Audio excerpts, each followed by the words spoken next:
Bismillah, walhamdulillah, wassalatu wassalamu ala rasulillah, wa ala alihi washabihi wa man walah.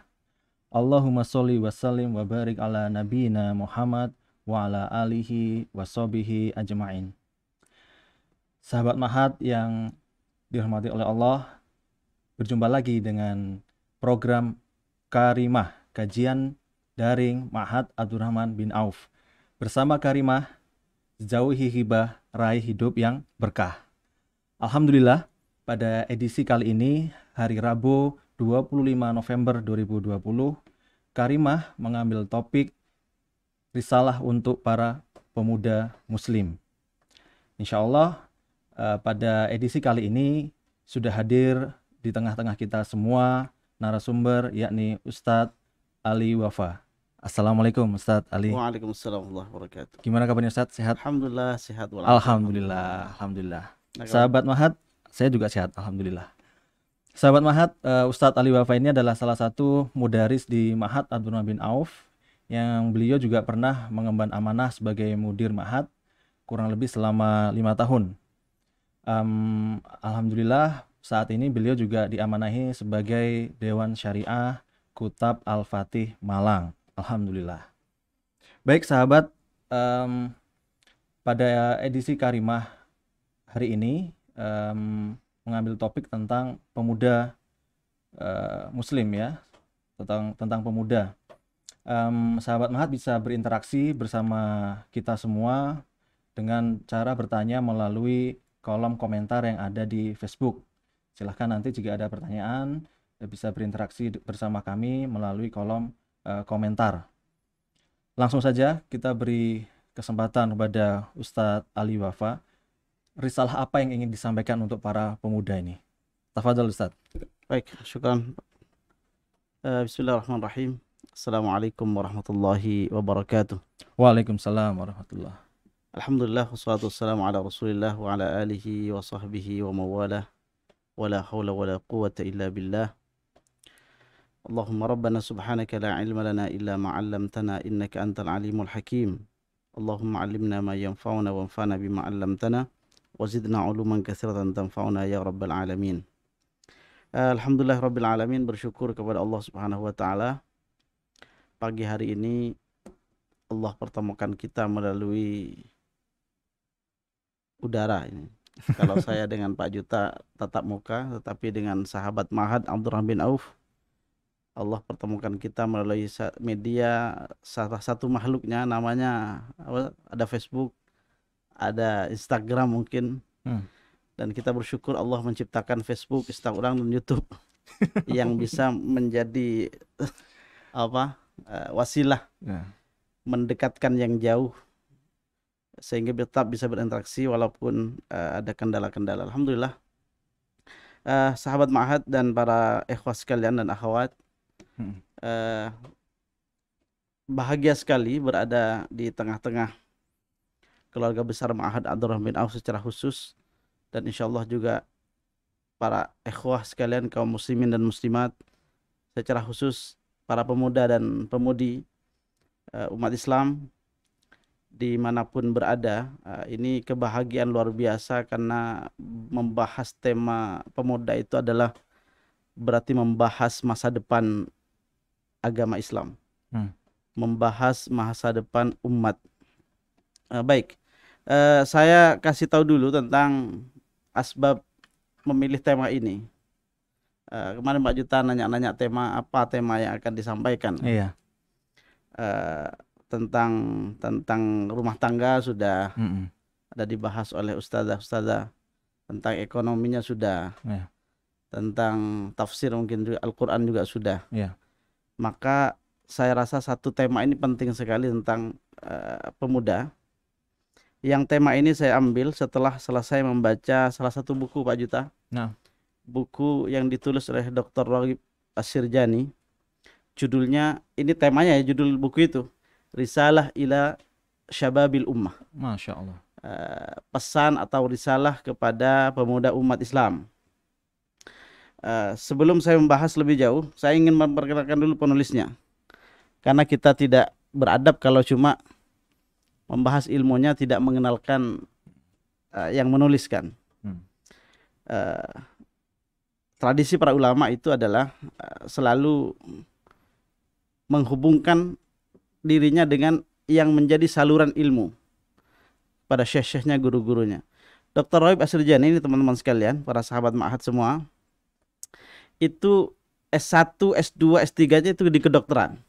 Dokter. Dokter. Masya Allah. Dia ahli di bedah urologi kalau nggak salah, bedah di ginjal. Aktif di rumah sakit, aktif sebagai dosen, sebagai pengajar. Tetapi selesai S1 beliau, selesai juga hafalan 30 juz. Masya Allah. Selesai S1 beliau, selesai juga menghatamkan beberapa hadis Nabi Muhammad SAW yang ditulis oleh para ulama. Melahap buku-buku sirah, buku-buku sejarah, yang itu menjadi inspirasi mengapa beliau menulis pesan ini untuk para pemuda.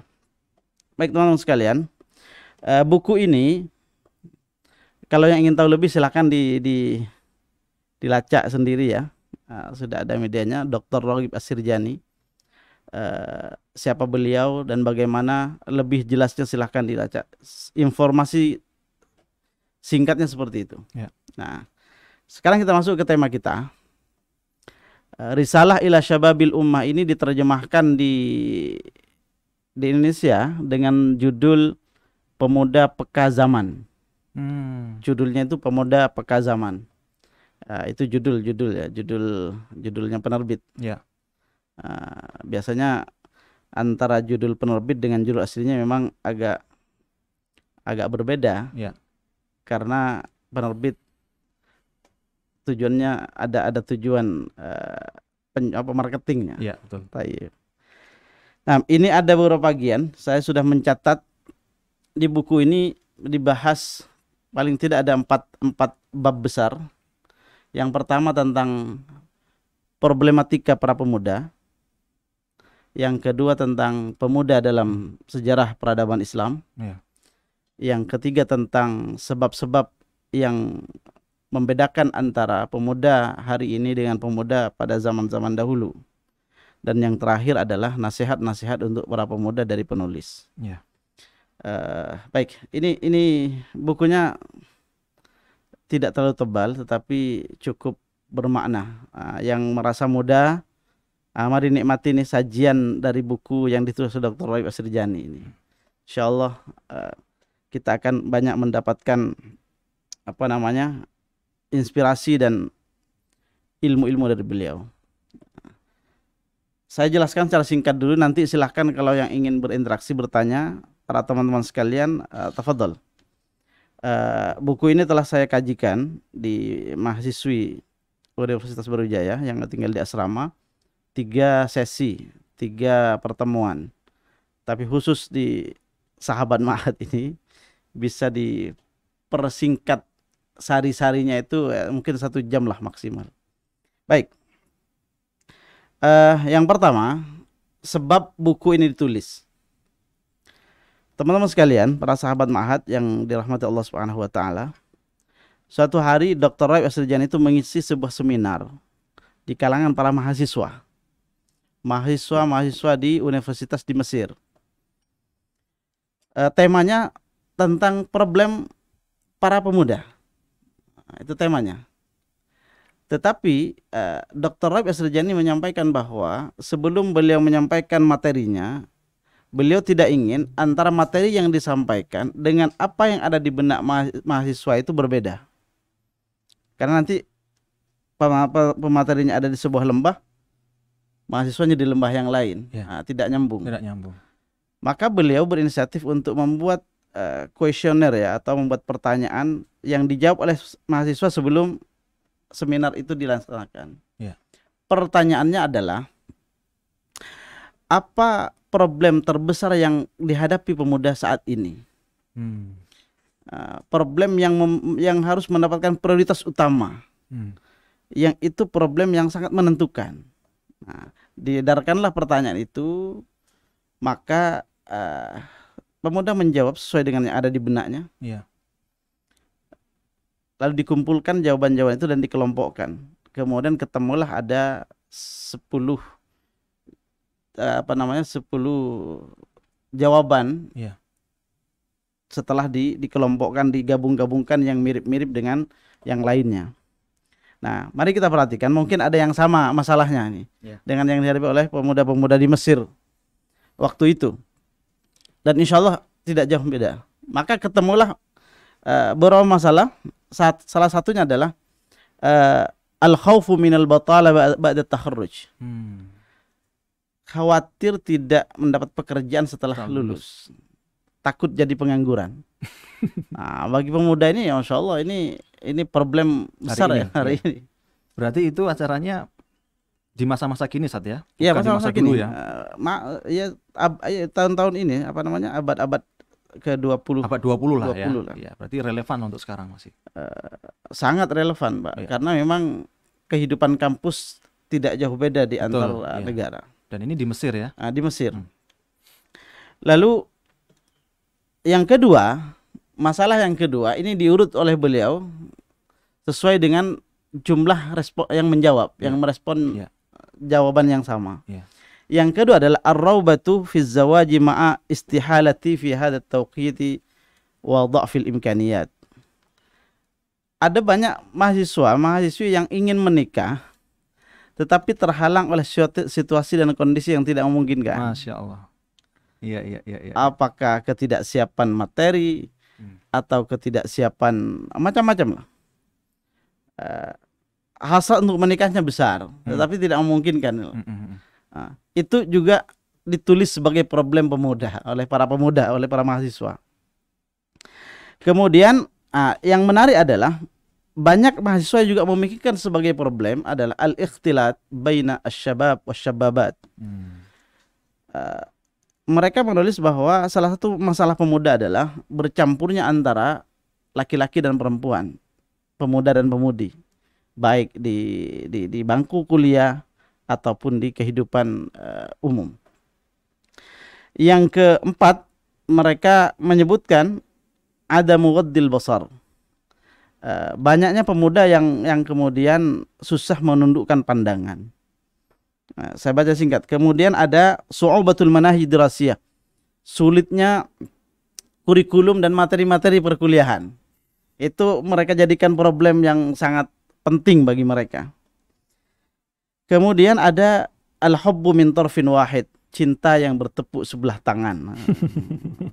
Itu pemuda, memang pemuda banget ini. Iya. Kemudian al-faqruh, ada kefakiran, bahkan ada intisyarul muhaddirat, tersebarnya narkoba, at-tadkhin, merokok. Kemudian ada sebagian pemuda itu yang susah untuk membeli gadget ya, handphone dan seterusnya. Ya Allah. Itu jawaban para mahasiswa. Ya. Nah, kemudian pemateri sesungguhnya menyiapkan materi problem yang lebih besar dari itu. Lebih besar dari itu, karena setelah dikelompokkan ini semua adalah masalah-masalah individu. Masalah-masalah individu. Karena gini Pak Juta, kualitas seseorang pemuda itu ditentukan oleh apa yang dia risaukan, apa yang dia cita-citakan, apa yang dia pikirkan. Apakah hanya memikirkan dirinya atau memikirkan umat. Nah, ternyata mayoritas pemuda itu hari ini lebih banyak yang memikirkan diri sendiri. Maka Dr. Usajin kemudian menyampaikan bahwa saya kok ada perasaan yang memprihatinkan. Padahal ada problem besar yang harus dihadapi pemuda. Jadi bedakan ya, teman-teman sekalian, sahabat Ma'had, ini kita bedakan. Ada problem yang dianggap problem oleh mahasiswa, dianggap masalah bagi dia, tetapi ada juga problem yang harus kemudian diselesaikan oleh pemuda, yang menjadi tanggung jawabnya. Nah, yang disampaikan tadi 10 poin itu adalah apa yang dianggap masalah oleh mahasiswa, yang seharusnya itu tidak usah diangkat sebagai masalah besar, tapi masalah yang bisa diselesaikan ketika himmah mahasiswa itu atau pemuda itu lebih besar dari yang dia sampaikan itu. Ya, ya, ya. Apa kata Dr. Yusuf? Jadi problem yang lebih besar dari itu, yaitu problem yang berkaitan dengan umat dan agama.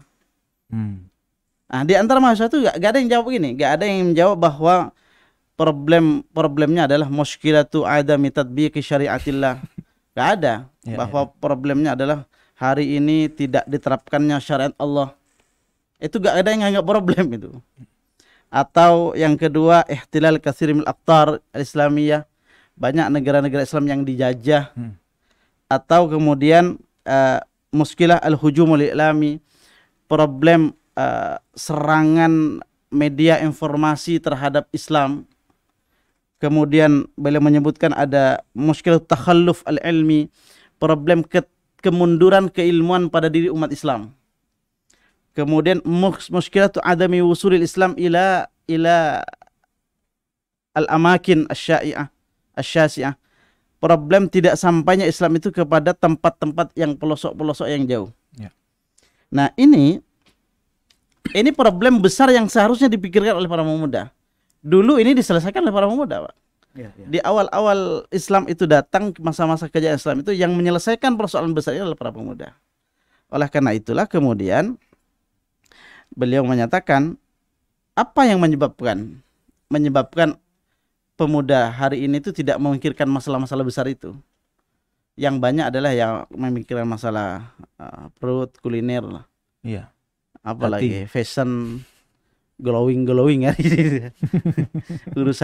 urusan apa namanya, make up dan seterusnya. Itu yang sekarang perhatiannya pemuda habis di situ. Sampai tidak sempat memikirkan urusan-urusan umat yang lain. Nah, beliau menyebutkan begini. Penyebab utamanya adalah kenapa pemuda hari ini itu tidak memikirkan masalah-masalah keumatan, masalah-masalah bangsa, masalah-masalah agama. Beliau menyebutkan satu sebab penting nih, yaitu adamu wuduhil hadaf fi hayatihi. Pemuda itu tidak memiliki tujuan yang jelas dalam hidupnya. Tidak memiliki visi yang jelas dalam hidupnya. Untuk apa dia hidup, mengapa dia hidup, apa amanahnya, apa tanggung jawabnya, apa yang itu tidak difikirkan, tidak jelas. Nah, jujur teman-teman sekalian, sahabat ma'had, masuk ma'had misalkan, mau ngapain? Untuk apa belajar bahasa Arab? Untuk apa kemudian kenapa harus menekuni beberapa bidang keilmuan? Itu menjadi serba tidak jelas. Mau jawab untuk membela agama, ternyata belajarnya juga gak jelas. Mau jawab untuk mencari pekerjaan materi, takut dimarahin orang lain, dikritik orang. Saya misalkan sekolah ya untuk bekerja cari uang, masa nyari ilmu untuk nyari uang, ya dikritik orang begitu. Iya. Kalau ingin menjawab untuk menegakkan agama Allah, membela agama Allah, ternyata kuliahnya malas-malasan misalkan. Yeah. Masa ada orang membela malas-malasan? Nggak jelas. Nah, setelah itu teman-teman sekalian, hari ini beliau menyampaikan bahwa data yang beliau sampaikan adalah laqad asbaha mu'dhamu syabab al-muslim munshawilan bit-ta'ami wasyarab wal maskani wal al'ab wal maladzat wasyahawat. Hari ini mayoritas pemuda itu disibukkan dengan makanan, minuman, tempat tinggal, kemudian permainan-permainan dan masalah-masalah kelezatan-kelezatan duniawi. Nah, ya kalau ingin tahu ini gampang kalau di Malang. Gampang. Kira-kira lebih banyak mana pengunjung perpustakaan dengan kafe misalkan. Nah, kira-kira lebih banyak mana majelis-majelis diskusi, majelis-majelis ilmu itu dengan majelis-majelis game misalkan dan yang lainnya. Nah, itu bukti nyata. Nah, makanya beliau di bagian kedua itu menyebutkan hari ini kenapa mahasiswa itu tenggelam dengan kebiasaan-kebiasaan yang tidak berkualitas itu. Yeah. makan, minum, jalan-jalan itu aja. Karena ternyata mahasiswa-mahasiswa itu, pemuda-pemuda itu merasa masih kecil. Saya kan masih muda. Iya, iya, iya, iya. Ya, umurnya padahal umurnya sudah 20, 25. Iya, iya, iya. Nah, loh kan itu kan masih banyak yang tua-tua, ini kan anak-anak muda, anak-anak kecil, merasa tidak memiliki tanggung jawab. Iya. Merasa tidak memiliki tanggung jawab. Nah, menjawab persoalan ini, lalu Dr. Roy Ashirjani ini menulis sebuah catatan penting dalam hadis Rasulullah SAW tentang pentingnya masa muda ini. Ini mohon teman-teman dan saya insya Allah Pak Juta masih muda lah. Masih muda. Masih muda. Pemuda juga. Nah, masih pemuda. Nanti kita lihat gambaran para pemuda di sekitar Rasulullah SAW yang menjayakan Islam ini.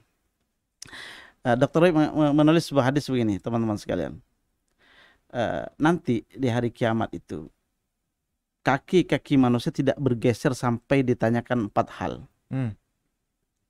Salah satunya adalah pertanyaan wa an syababihi fima ablah, tentang masa muda untuk apa dihabiskan. Nah, ternyata masa muda, waktu muda itu Allah memberikan pertanyaan khusus. Ini menunjukkan betapa pentingnya masa ini, betapa pentingnya waktu muda ini. Nah, kalau kita anak muda hari ini menganggap waktu muda itu untuk berfoya-foya, main-main, berarti itu yang nanti akan dipertanggungjawabkan di hadapan Allah. Nah, itu ada pertanyaan itu. Kemudian ada nasihat Rasulullah SAW yang hadisnya masyhur, sudah dilakukan juga. Iqtanim khamsan qabla khamsin itu kan sudah jadi nasyid sekarang. Salah satunya adalah syababaka qabla haramik. Pergunakan waktu mudamu sebelum masa tuamu. Nah, lebih dahsyat lagi teman-teman sekalian, sahabat Ma'had, bahwa pemuda yang menggunakan waktunya untuk yang bermanfaat, membela agama Allah, memberikan manfaat kepada yang lainnya, itu adalah salah satu golongan yang nanti akan mendapatkan naungan Allah di hari kiamat. Masya Allah. Masya Allah. Ada 7 golongan yang mendapatkan naungan Allah. Salah satunya adalah pemuda yang tumbuh dalam ketaatan kepada Allah Subhanahu wa taala. Tumbuh dalam kebaikan, tumbuh dalam pengabdian, tumbuh dalam fikiran-fikiran besar, dalam visi-visi besar untuk mengembangkan yang terbaik bagi umat dan agamanya. Nah, itu Pak Juta. Ini masih bab awal nih. Nah, setelah itu teman-teman sekalian Allah Subhanahu wa taala, Dr. Ashirjani menulis tentang asyabab fil Islam, pemuda dalam Islam. Nah, bagaimana Islam itu menempatkan pemuda. Kalau teman-teman Jumat biasanya baca surat Al-Kahfi, maka di situ ada pemuda-pemuda yang dipuji oleh Allah Subhanahu wa taala, yang disebut dengan Ashabul Kahfi. Innahum fityatun amanu bi rabbihim wa zidnahum huda. Mereka itu adalah pemuda-pemuda yang beriman kepada Allah, kepada Tuhan mereka, dan Allah tambahkan petunjuk bagi mereka. Jadi pemuda ini dalam sejarah Islam itu memiliki peran yang paling dominan, lebih banyak daripada orang tua. Pada orang tua. Coba kita jawab beberapa pertanyaan ini. Misalkan nih, ketika turun wahyu pertama kepada Rasulullah SAW, ketika turun perintah untuk menyampaikan risalah Islam itu, siapa yang disasar pertama oleh Rasulullah SAW untuk menerima itu? Maka yang dicari pertama Rasulullah SAW adalah para pemuda. Ya, Abu Bakar yang lebih muda dari Rasulullah SAW 2 tahun. Kemudian ada Ali bin Abi Thalib, ada Abdurrahman bin Auf. Itu masih muda, belum nyampe 40 semua umurnya. Belum nyampe 40 semua. 30, 35. Ada nanti sahabat-sahabat kita bacakan nih, yang masuk Islamnya umur 15 tahun, 16 tahun. Tapi dalam waktu misalkan 3 tahun itu sudah melesat kehebatannya, perannya, dan seterusnya. Nah, coba jawab pertanyaan ini. Man humul ladzi hamalu taba'ata hadzal din? Siapa yang membawa perjuangan Islam ini, yang perjuangan Islam ini dari awal itu? Ada Mus'ab bin Umair yang diutus Rasulullah SAW ke ke Madinah. Itu saat itu umurnya sekitaran 18 tahun. Masih muda sekali. 18 tahun sudah dijadikan duta. Duta bukan duta kaleng-kaleng kalau Yeah. Kalau sekarang ada duta sampo, duta bukan. Tapi duta itu untuk berdakwah. Yeah. Untuk menyelesaikan urusan dakwah di Yathrib, di Madinah. Itu ada banyak kelompok, ada Aus, ada Khazraj, itu dikirim satu orang. Satu pemuda ini 18 tahun ini mampu menyelesaikan persoalan satu Madinah itu. Nah, nanti kita lihat rahasianya apa sih? Kan umurnya sama, mungkin makannya lebih mewah kita. Iya, betul. Fasilitasnya lebih lengkap sekarang. Yeah. Nah, lalu ada siapa as-sabiqun al-awwalun yang pertama masuk Islam itu? Maka ada Ali bin Abi Thalib, masuk 10 tahun. Umur 10 tahun. Maka Rasulullah SAW menyebutkan masa Rasul itu adalah khairun qurun, sebaik-baik masa. Khairun nasi qarni, sebaik-baik manusia itu di masaku Rasulullah SAW. Salah satu sebabnya adalah karena yang mengusung agama saya itu adalah banyak para pemudanya. Bukan berarti orang tua tidak berarti. Mohon maaf kalau ada yang tua nonton ini. Bukan berarti tidak ada perannya. Ada. Cuma untuk menopang urusan besar itu butuh tenaga, pikiran, dan semangat para pemuda. Maka nanti kita bisa membaca sejarah yang diberikan amanah-amanah oleh Rasulullah SAW, apakah sebagai panglima, sebagai gubernur, sebagai sekretaris beliau, penulis wahyu, semuanya pemuda. Nah, ini teman-teman sekalian, mari kita belajar tentang pribadi-pribadi pemuda pada sahabat Rasulullah SAW ini. Nah, gunanya apa? Mari kita kembali lihat kita. Coba teman-teman sekalian, kita itu waktu umur 15 tahun itu yang difikirkan apa? 13 tahun, apa yang kita pikirkan coba? Sekolah. 13 tahun itu usia apa? SMP ya? SMP itu kira-kira yang difikirkan terbesar itu apa kira-kira? Kalau hari ini main game mungkin kalau sekarang. Game kan. Tentang game sekolah di mana dan seterusnya. Tapi coba kita, teman-teman mungkin kenal nama ini, Zaid bin Sabit. Zaid bin Sabit ini yang terkenalnya adalah sekretaris Rasulullah SAW sebagai penulis wahyu. Tapi ada kisah menarik nih. Ketika umur 13 tahun, Rasulullah sudah hijrah di Madinah, tahun kedua Hijriyah. Rasulullah mengumumkan untuk perang Badar. Zaid itu masih umur 13 tahun. Anak ini mendengar pengumuman Nabi itu, langsung bangkit gairahnya, semangatnya, dan mengambil pedangnya yang diriwayatkan di kitab sirah itu, pedangnya lebih tinggi dari tubuhnya. Masya Allah. Umur 13 tahun, pedangnya besar. Datang kepada Rasulullah SAW mendaftar. Ya Rasul, saya ingin ikut jihad. Masya Allah. Ini 12 tahun, 13 tahun. 12.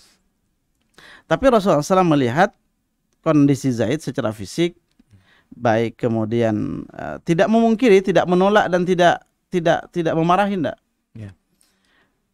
Kamu belum waktunya, kata Rasulullah SAW. Belum waktunya ikut jihad sekarang.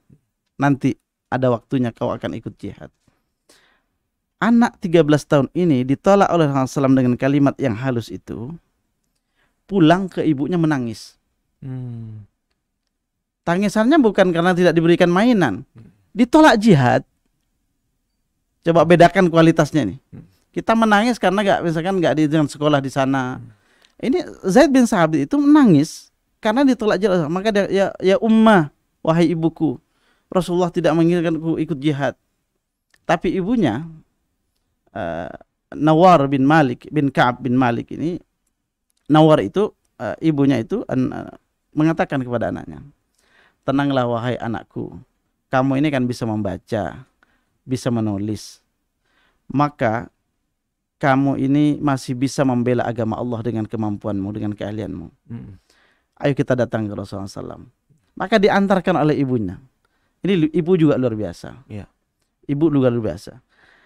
Dia dibawa oleh ibunya, diantarkan oleh beberapa kerabatnya menghadap Rasulullah. Ya Rasulullah, sesungguhnya Zaid bin Sabit ini sudah hafal 17 surat waktu itu.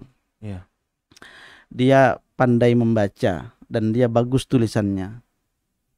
Ujilah ya Rasulullah, dengarkan bacaannya ya Rasulullah, lalu berikan tugas yang sesuai dengannya ya Rasul, untuk membelamu, untuk menolongmu ya Rasulullah. Maka Rasul mendengarkan bacaan Zaid bin Sabit. Lalu Rasulullah SAW bergembira dan mengatakan, berbahagialah engkau wahai Zaid bin Sabit, kau akan menulis wahyu. Maka Rasulullah juga menyampaikan, belajarlah bahasa Yahudi untukku.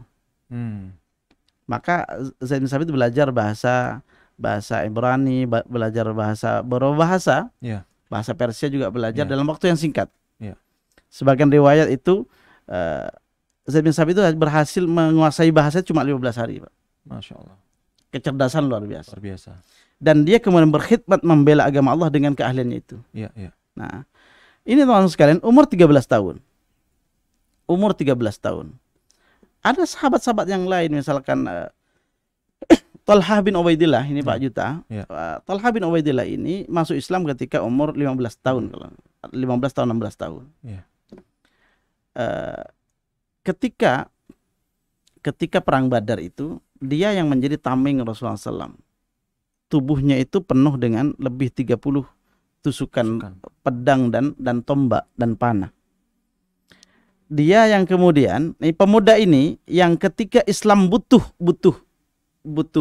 dana besar, Islam itu butuh harta untuk memperluas dakwahnya, karena Allah Subhanahu wa taala, wajahidu bi amwalikum, berjuanglah dengan harta dan jiwa kalian.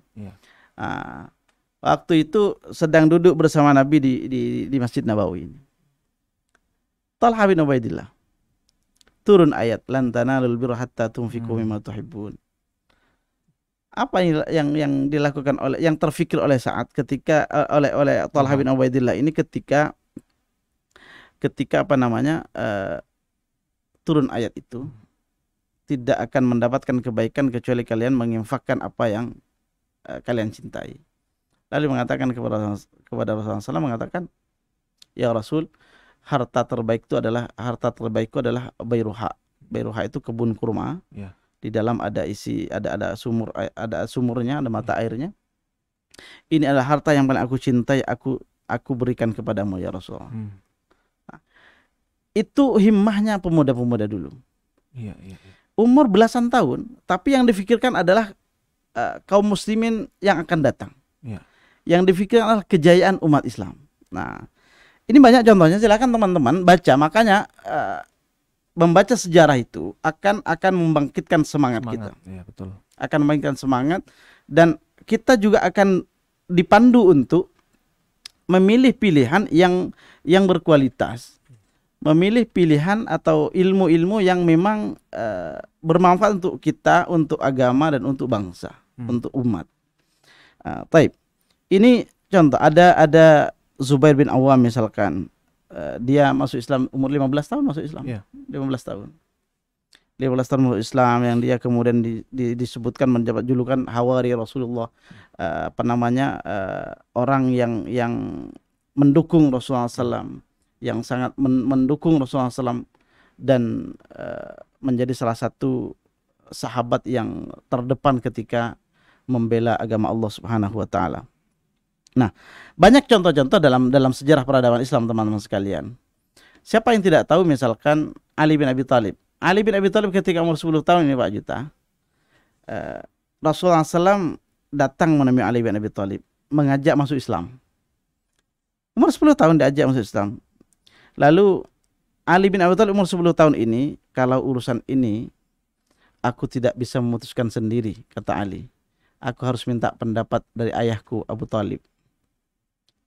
Kata Rasulullah SAW, kalau kamu belum mau masuk Islam, jangan kabarkan siapapun. Sembunyikan dulu. Baru kalau kamu sudah tenang dadanya, sudah siap, masuklah Islam. Karena waktu itu ada awal-awal dakwah Syriah. Nah, Ali itu 10 tahun berpikir begitu tuh. untuk urusan akidah ini, untuk pilihan ini, saya tidak bisa memutuskan sendiri ya Rasulullah. Ya bena ammi, wahai anak pamanku sepupuku. Itu sudah berpikirnya begitu. Ini karena akidah ini bukan urusan main-main nih. Saya harus minta pertimbangan ayahku. Tapi Rasulullah SAW karena itu dakwah sirriyah, tidak mau itu tersebar dulu, maka sudahlah Ali, kalau kamu belum mau ikut, mau masuk Islam, tahan dulu, simpan dulu. Tapi malam itu Ali tidur sambil memikirkan ajakan Rasulullah SAW. Maka difikirkanlah, ini Muhammad ini kan gak pernah berbohong, gak pernah berdusta, jujur. Maka pastilah yang dibawa ini benar. Maka besoknya Ali bertanya kepada Muhammad, ya ibna ammi, wahai anak pamanku, apa yang harus aku lakukan kalau mau masuk Islam, masuk agamamu? Maka dituntunlah asyhadu an la ilaha illallah wa asyhadu anna Muhammadar Rasulullah. Masuk Islam Ali bin Abi Thalib dan merahasiakan keislamannya dari ayahnya. Sampai ketahuan sendiri nanti ketika ketahuan sedang sholat. Sembunyi-sembunyi. Itu Ali bin Abi Thalib. 10 tahun pikirannya sudah umur berapa hari ini itu? Pikirannya sudah umur puluhan tahun nih kalau hari ini nih.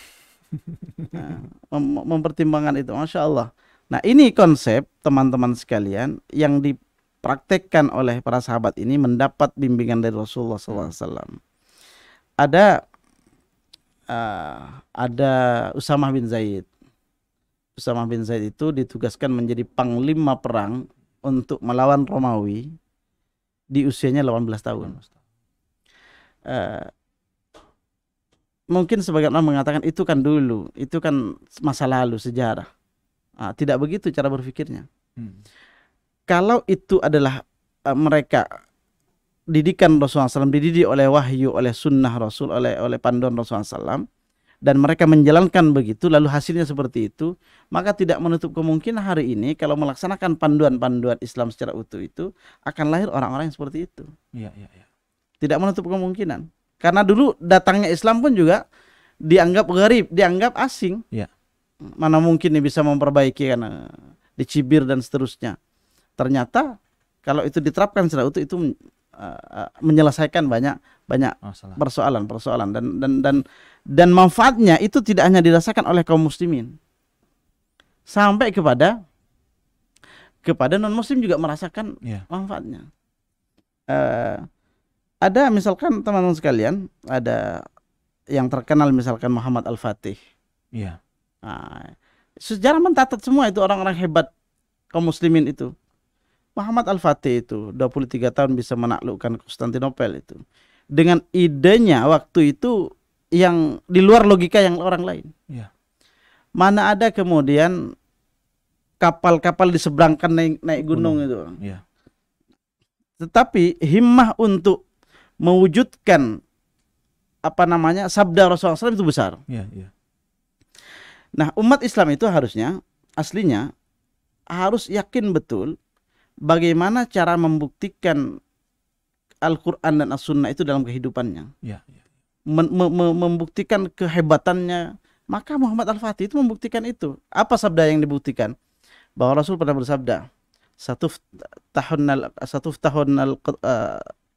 Al-Konstantinopel Konstantinopel itu akan dibebaskan, dan sebaik-baik pasukan adalah pasukan yang membebaskan itu, dan sebaik-baik panglimanya panglima yang memimpin pasukan itu. Sudah banyak mencoba, mulai Abu Ayyub mencoba itu, ingin mempraktekkan ini. Maka umat Islam itu tugasnya sebenarnya adalah mencoba untuk mempraktekkan seluruh panduan Allah dan Rasulnya. Betul. Nah, ini Abu Ayyub itu sampai matinya di situ. Tapi gak mampu untuk di sekitar benteng Konstantinopel dulu. Nah, ini teman-teman sekalian, maka kualitas kita itu, keberagaman kita, keislaman kita itu ditentukan oleh sejauh mana kita memahami konsep-konsep Allah dan Rasulnya. Nah, ini. Baik. Ada Umar bin Abdul Aziz itu masih muda. Tapi coba lihat di kepemimpinan beliau itu, saya ingin mengisahkan ini sebagai inspirasi bagi banyak orang. Umar bin Abdul Aziz itu pernah surat-suratan dengan gubernurnya di Irak. Namanya Abdul Hamid. Karena Abdul Hamid itu memberikan laporan ya Amirul Mukminin, wahai Amirul Mukminin, harta di Baitul Mal di Irak ini berlimpah. Maka kata Amirul Mukminin, kalau begitu salurkan kepada orang-orang yang fuqara dan masakin. Sudah disalurkan semua, masih tersisa, masih melimpah. Kalau begitu cari janda-janda dan santuni mereka semua. Sudah kami santuni, masih banyak. Kemudian kata Umar bin Abdul Aziz, kalau begitu cari gadis-gadis yang belum menikah, bantu mereka dan nikahkan semuanya. Sudah kami nikahkan semua gadis-gadis, Masya Allah. Kalau begitu cari orang yang punya hutang. Yang punya hutang, bayarkan hutang-hutang mereka. Sudah ya Amirul Mukminin, sudah saya bayarkan masyarakat Irak semua, gak punya hutang semua sudah. Tapi harta masih melimpah. Kalau begitu, cari kafir-kafir dhimmi yang tidak mampu untuk membayar jizyah, maka bayarkan. Bebaskan mereka 1 tahun 2 tahun. Kita jangan ambil dari mereka. Berikan mereka bantuan.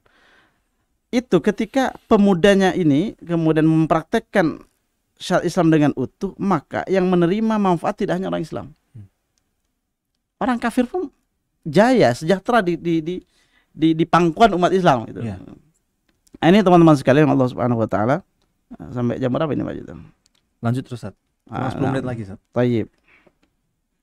Ini kemudian ada, saya singkat lagi ke bab berikutnya adalah tentang apa yang menyebabkan perbedaan antara pemuda hari ini dengan pemuda masa-masa lalu itu. Dr. Raib Asrjani menulis paling tidak ada 3 atau 4 alasan. Yang pertama adalah ghiyabut tarbiyah al-islamiyah. Hilangnya pendidikan Islam yang utuh, menjalankan konsep Islam secara utuh. Itu hilang. Jadi mohon maaf, kalau hari ini ada nama pendidikan Islam, itu hanya sebagiannya saja yang diterapkan. Hanya sebagiannya saja. Tidak utuh konsep Islam itu dipraktekkan secara utuh di lembaga itu. Hanya sebagian saja. Hanya sebagian saja. Maka secara umum konsep pendidikan Islam itu hilang dari dunia ini. Dari mayoritas lembaga pendidikan dunia, hanya mungkin ada sebagian kecil yang masih memakai konsep-konsep itu. Nah, apalagi ini konsep pendidikan ini diserbu oleh kiblatnya sudah berubah. Kiblat yang dijadikan referensi pendidikan sudah berubah. Kaum muslimin yang Allah berikan panduan yang sangat sempurna dalam segala sisi kehidupannya, baik pendidikan, lalu ditambah dengan sunnah Rasulullah SAW itu, masih berkiblat pendidikannya ke barat misalkan. Berkiblat ke Romawi, berkiblat ke Persia kalau dulu, berkiblat ke barat, ke Eropa. Nah, tidak mungkin akan lahir kejayaannya ketika kiblat pendidikannya tidak lagi berkiblat kepada Al-Quran dan Sunnah, kepada konsep pendidikan Islam.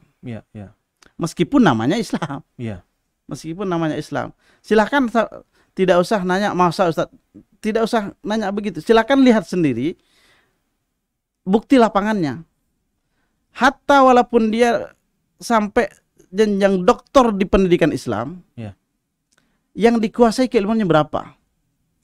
Berapa persen ya Islam yang dikuasai? Oh, ada kok banyak yang sudah doktor itu, dia sedang yang nggak hafal rukun nikah itu ada. Saya kejadian soalnya. Saya punya teman itu, ya kuliah sampai S2, jurusannya ahwalus syahsiyah. Suatu hari dia ngobrol dengan orang lain, ada orang nanya, lalu tiba-tiba nelpon saya, Pak.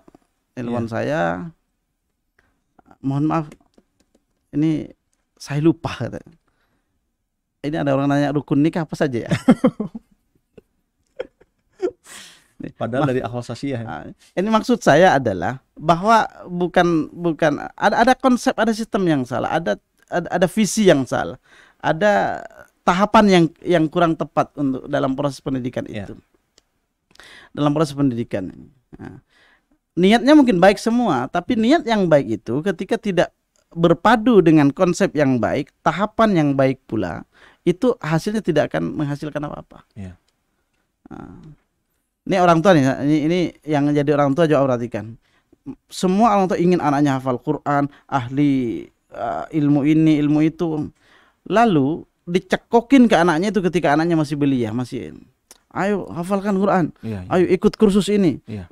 Akhirnya adalah bukan dia menjadi ahli, tetapi menjadi stres.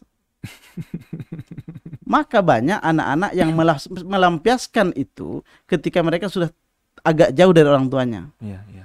Ketika sudah agak jauh dari orang tuanya, agak jauh dari lembaganya, mereka melampiaskan ke hal-hal bahkan yang sebelumnya belum pernah disentuh. Iya, iya. Apakah rokok kah, minuman-minuman keras kah, pergaulan bebas kah, itu mereka lampiaskan. Iya, iya. Padahal prosesnya yang dipelajari baik. Iya.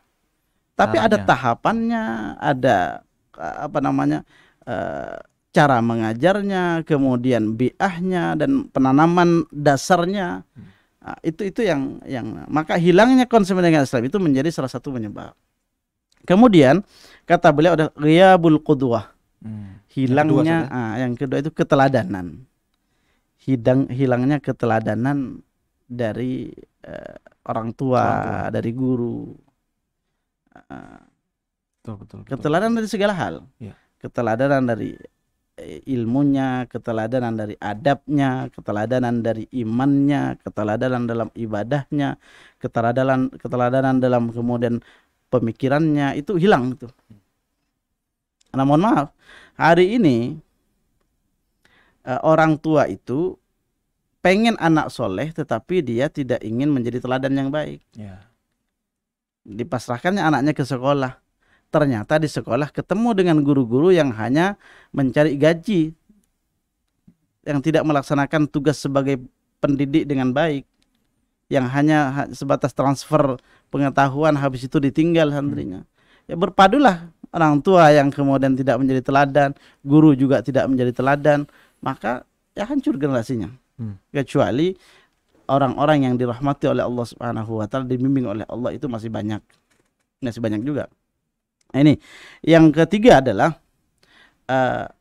sebabnya adalah al-i'lam, media informasi, media komunikasi hari ini yang berkembang pesat, sehingga kemudian mahasiswa atau pemuda-pemuda itu, anak-anak disibukkan dengan media-media itu.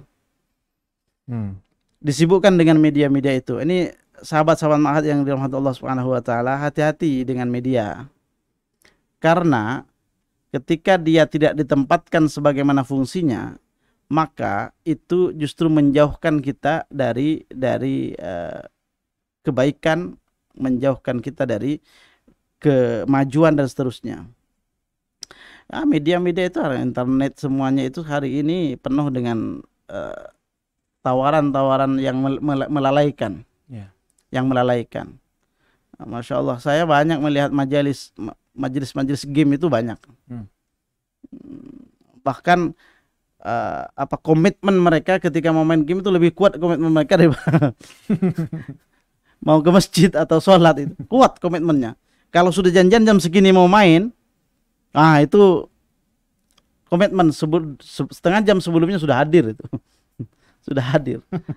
Apalagi ini hari ini antum tahu sendirilah, pemudanya itu memang ingin ditenggelamkan dengan game itu, bahkan oleh petinggi-petinggi negeri ini. Ada kontesnya juga, kompetisi ML itu, Mobile Legends itu, dan game-game itu habis waktunya. Nah, sementara antum harus tahu dalam catatan sejarah itu, kenapa banyak ilmuwan-ilmuwan muslim? Karena mereka terinspirasi dari senior-seniornya, dari orang tuanya, dari guru-gurunya. Maka mereka mengembangkan. Jadi guru mengajarkan anaknya dan anak didiknya, lalu anak didiknya mengembangkan. Maka ada Imam Malik misalkan, punya murid Imam Syafi'i. Imam Syafi'i terinspirasi dari ilmu Imam Malik, maka dia mengembangkan, memperluas lagi ilmunya, sehingga kemudian banyak menyelesaikan persoalan-persoalan umat yang lain. Dan terus begitu. Di Andalusia misalkan, di Eropa itu dulu ada misalkan Ibnu Firnas, orang yang Abbas bin Firnas itu yang menemukan pesawat pertama, teori membuat terbang bersama itu. itu hafal Quran dan seterusnya. Jadi itu salah satu sebab. Kemudian saya bacakan singkat tentang nasihat, 10 nasihat bagi para pemuda supaya kembali kepada fitrahnya, kembali kepada tanggung jawabnya, kembali kepada keasliannya, mengemban tanggung jawab sebagai pemuda. Dr. Asirjani ini memberikan 10 nasihat. Saya bacakan saja nasihatnya singkat. Yang pertama, aqli minal ma'siyah. Lepaskan diri Anda dari kemaksiatan. Yang kedua, a'rif dinak. Kenali agamamu. Jadi jangan hanya mengaku saya Islam. Ditanya tentang Islam tidak tahu. Bagaimana konsep Islam pendidikan, bagaimana menjalankan ekonomi Islam, bagaimana menjalankan pendidikan dalam Islam dan seterusnya. A'rif dinak. Rukun Islamnya, rukun imannya itu kenali agamamu. Karena orang yang mengenal agamanya maka dia akan menjalankan konsep-konsep agama itu dengan baik. Kenapa kita tidak menjalankan? Karena kita tidak kenal. Tidak tahu. Tidak tahu. Kalau teman-teman sekalian, urusan dunia saja orang itu rela kursus loh. Rela kursus.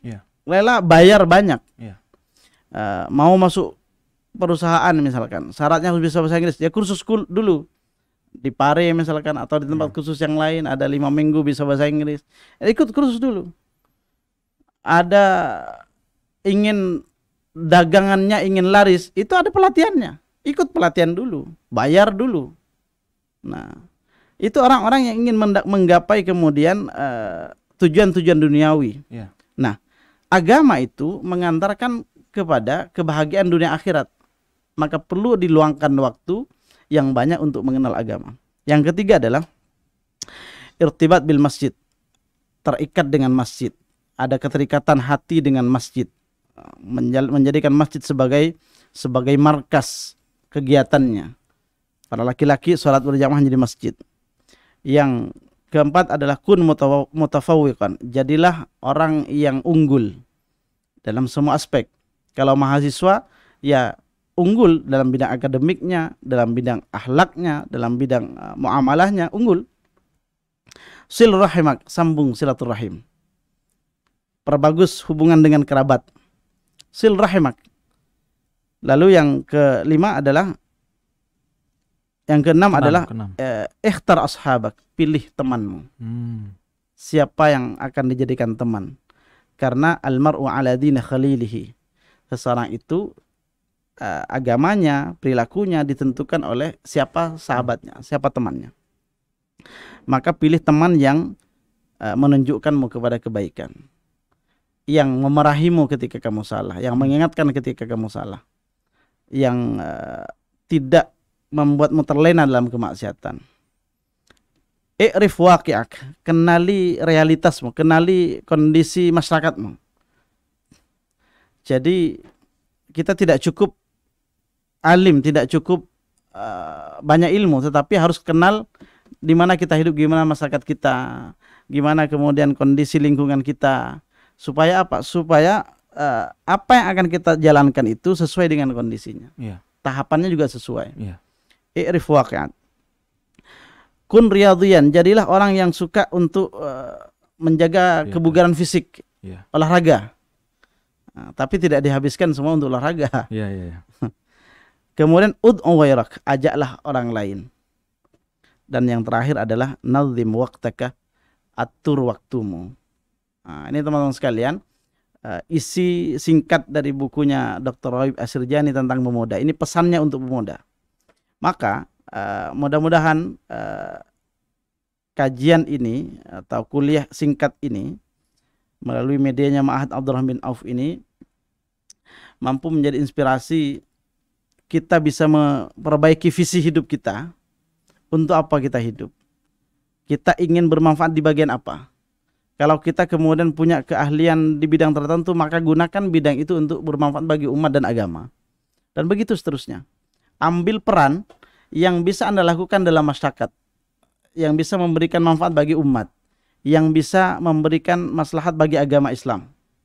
Nah, itu peran, banyak perannya. Kalau tadi Zaid bin Sabit gak diizinkan berperang angkat senjata, dia bisa berperan dengan penanya, dengan bahasanya. Nah, itu bisa. Mungkin ada yang bertanya mungkin Mbak Juta. Ada yang bertanya, Ustaz. Dari Syekh Al-Muhandis. Masya Allah. Kalau melihat umur, pemuda itu umur berapa sampai berapa, Ustaz? Oh, 6. Jadi ini ada 2 pertanyaan sebetulnya, tapi ini dipilih karena sesuai dengan topik kita hari ini. Baik. Pemuda itu umur berapa sampai umur berapa? Ya. Pertama itu kalau ada masa anak-anak itu, masa kanak-kanak itu disebut masa di umur dari lahir sampai misalkan 7 tahun. Ya. 7 tahun itu nanti ada proses penyiapan untuk masa murahaqah, masa puber remaja. Ya. 7 tahun sampai 12 tahun itu sudah masuk masa remaja. Iya. Masa di atasnya anak-anak. Transisi ke pemuda. Pemuda itu sesungguhnya diukur ketika balik. Ketika balik itu sudah dia disebut sebagai pemuda sampai umur matang, paling matang itu umur adalah umur 40. Dalam Al-Quran itu umur kematangan itu adalah 40. Iya, Maka orang-orang beriman itu ketika sudah sampai umur 40 maka dia berdoa. Ada doanya. Rabbi auzi'ni an ashkura ni'mataka allati an'amta alayya wa ala walidayya wa an a'mala salihan tardah. Dan itu ketika 40. Tetapi ada yang mengatakan pemuda itu adalah sifat sesungguhnya. Yang ditandai oleh semangat untuk berbuat yang terbaik. Nah, itu ada yang mengatakan begitu. Ada yang membatasi dengan umur. Iya. Tapi kalau kita lihat sahabat-sahabat Nabi itu, yang paling muda masuk Islam itu adalah Ali bin Abi Thalib, 10 tahun. Ada 14 tahun, 13 tahun, sampai paling tuanya itu yang awal-awal masuk itu ya 38 tahun. Lebih muda dari Nabi. Iya. 38 tahun. Terus baru yang tua-tua itu masuk Islam agak akhir, Pak. Iya. Agak belakangan. Nah, umur-umur itu disebut umur-umur pemuda. Umur masa-masa muda, masa di mana kuat-kuatnya seseorang untuk melakukan apa saja, fisiknya kuat, pikirannya kuat, dan gampang mobilitasnya. Itu masa-masa muda. Nah, batasan umur memang diperdebatkan, tetapi konsep Islamnya itu jelas. Ketika seseorang sudah mendapatkan beban syariat itu minimal adalah balik. Balik itu, maka kalau yang putri sama balik. Balik itu ya putri lebih cepat balik. Aisyah radhiyallahu anha itu dinikahi Nabi umur 6 tahun. Berkumpul dengan Nabi 9 tahun. Itu sudah disebut sebagai pemuda juga, pemuda yang itu merekam seluruh sabda-sabda Nabi dan meriwayatkan kepada sahabat yang lain. Ini menarik memang. Jadi saya menyampaikan kenapa dari awal saya tidak menyebutkan batasan umur, karena yang saya sampaikan adalah ruhnya. Pemuda dalam sifat itu tadi. Pemuda yang merupakan ruh ini, yang sifatnya itu harus dimiliki oleh siapapun. Harus dimiliki oleh siapapun. Karena ada orang, saya kenal satu orang di Malang, umurnya sudah 74 tahun. Tapi semangatnya, mobilitasnya dalam menjalankan kebaikan-kebaikan itu mengalahkan yang umur 20 tahun, 30 tahun. Maka dia sering mengatakan, saya masih muda kok. Antum yang sudah tua katanya. Nah, saya sudah 70 tahun ini banyak saya lakukan ini. Anda 30 tahun apa yang dilakukan? Kayak orang tua saja antum. Jadi ini yang tua ini 74 tahun marahin yang muda dibilang tua. Antum ini kayak orang tua saja. Malas gini, malas gitu. Nah, itu tentang ruh. Jadi tetapi kalau mengaca ke hadis itu, yang ditanyakan masa muda itu masa keemasannya itu. Masa rentang waktu dari balik sampai 40 tahun itu adalah masa keemasan seseorang yang akan dipertanggungjawabkan. Apa yang dilakukan dalam rentang waktu itu. Nah, tetapi pendidikan Islam ternyata mampu menjadikan anak-anak ini sudah matang sebelum balik. Matang sebelum balik itu artinya sudah punya pikiran-pikiran visioner, sudah punya pikiran-pikiran untuk memberikan kontribusi kepada agamanya, kepada umatnya meskipun belum balik. Itu Zaid bin Sabit 13 tahun. Ada lagi, ini menarik nih. ada dua orang sahabat kecil, satu umurnya 12 tahun atau 13 tahun itu. Samurah, satunya namanya Samurah, satunya adalah saya lupa satunya. Ya. Ini datang daftar perang Uhud. Yang Jundub satunya kalau nggak salah. Yang Jundub ini ditolak, diterima oleh Rasulullah SAW karena punya keahlian memanah. Yang satunya ditolak oleh Rasulullah SAW. Ini protes yang anak nih, Pak. Ya Rasulullah, dia teman saya kok diterima, saya kok tidak diterima ya Rasul. Padahal saya kalau gulat sama dia, saya menang. Maka kalau nggak percaya, adu saya dengan dia. Diadulah, maka menang. Diikutkan dua-duanya. Satu punya keahlian memanah, satu punya fisik yang kuat. Nah itu teman-teman sekalian, kalau baca sirah kita malu sendiri loh. Tapi tidak usah menyalahkan siapa yang sebelum kita. Sekarang kita sudah tahu ilmunya, maka kita jalankan ini. Kita manfaatkan masa muda ini dengan baik. Apa yang bisa kita lakukan, manfaatkan seluruh waktu kita dengan baik. Nazim waqtaka, atur waktunya. Baik. Seru sekali Ustaz ya, sangat-sangat menarik. Tapi memang waktu juga yang harus membatasi kita, karena sudah 1 jam ternyata Ustaz kita sharing ya, ngobrol tentang pemuda ini. Sebetulnya sayang sekali Ustaz ya, 1 jam ternyata nggak cukup. Mudah-mudahan nanti di edisi bisa diperpanjang ini, Pak. Kalau dipanjangin nanti terdengar suara adzan Ustaz, karena sebentar lagi juga sudah masuk zuhur. Mudah-mudahan di edisi Karimah berikutnya ada topik yang sama tentang pemuda, karena jujur saya sendiri juga banyak pertanyaan ini Ustaz ya, yang ingin saya sampaikan, terutama berkaitan dengan saran-saran dari dokter itu tadi, yang ada 10 itu. Mungkin nanti bisa di edisi Karimah berikutnya bisa di-share lagi, dipertajam lagi ya, yang 10 itu, karena sangat menarik sekali sebetulnya. Jadi begitu ya sahabat Mahat, waktu juga yang harus membatasi kita semua.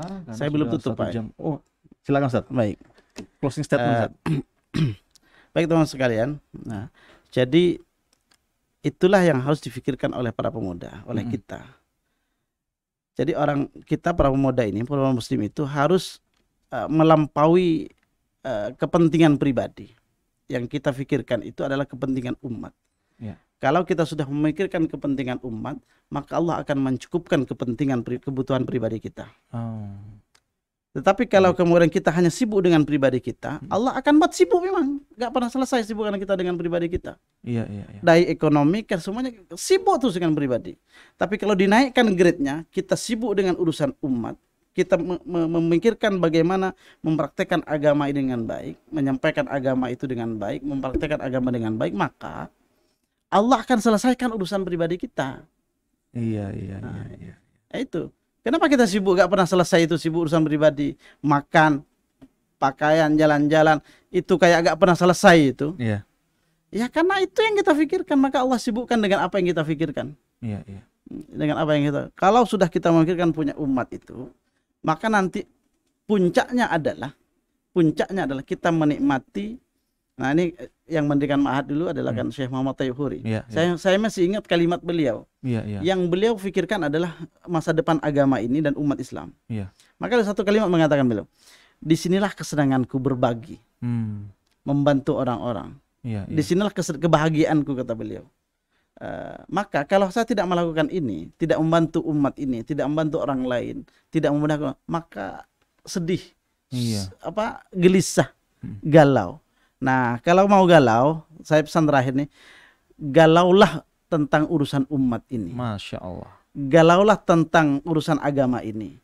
Jangan galau hanya urusan masalah pribadi. Maka kalau galau masalah umat ini, masalah agama ini, Allah selesaikan masalah-masalah kita, insya Allah. Tapi saya kira itu aja Pak Juta. Mudah-mudahan ada kesempatan lain untuk membahas lebih jauh lagi tentang apa yang harus dilakukan oleh pemuda, apa tahapan-tahapannya menjadi pemuda-pemuda yang hebat, yang memberikan kontribusi besar pada umat dan agama ini. Itu masih banyak kitab-kitab yang perlu dibaca, banyak buku-bukunya, banyak kitabnya, panduan Allah juga banyak. Insyaallah kita sharing bersama. Ya kalau mau lebih lanjut ya bikin kajian sendiri, ngaji kitab. Nah betul. Insyaallah. Insyaallah. Barakallahu fikum, kurang lebihnya mohon maaf. Semoga Allah memberkahi pertemuan ini. Allah berikan kita ilmu yang bermanfaat, keluarga kita disehatkan, Allah bimbing kita dan keluarga menjadi orang-orang yang selalu istiqomah di jalan Allah Subhanahu wa taala. Amin ya rabbal alamin. Amin. Assalamualaikum warahmatullahi wabarakatuh. Waalaikumsalam warahmatullahi wabarakatuh. Itulah tadi closing statement dari narasumber kita, Ustadz Ali Wafa. Saya Juta Azrullah bersama narasumber Ustadz Ali dari lantai 5 Masjid AR Farudin, Universitas Muhammadiyah Malang undur diri. Mohon maaf bila ada hal-hal yang kurang berkenan. Sampai jumpa di edisi Karimah berikutnya. Billahi taufik wal hidayah. Wassalamualaikum warahmatullahi wabarakatuh. Assalamualaikum warahmatullahi wabarakatuh.